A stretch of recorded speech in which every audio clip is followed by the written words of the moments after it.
may dayaan nga ba sa eleksyon? Ito ang tinatanong ng marami. At sa paglabas ni Atty. Respicio at pagkakaso sa kanya, pagkapadisbar ng COMELEC, ay mas lalo nagtatanong ang marami, totoo nga bang magkakaroon ng dayaan?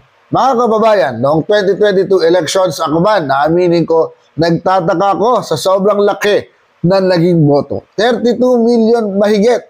At napakalaki ng lamang ng dalawang nangunang kandidato sa presidente at vice-presidente. Pero tingnan niyo naman, noong inauguration, mukhang tila o konti lamang ang dumating. So ano ang nangyari mga kababayan?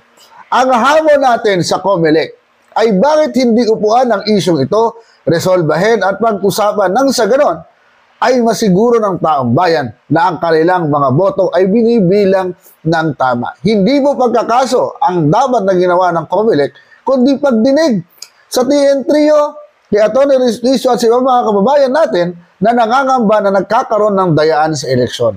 Kailangan patunayan ng COMELEC na may integridad ng eleksyon na ginagawa kasi sayang lamang ang pangangampanya naming lahat kung sa huli ay madadaya lamang pala at sa isang pindot, isang edit, isang iglap ay mananalo na ang gustong manalo ng kahit sino mang nasa likod ng dayang ito.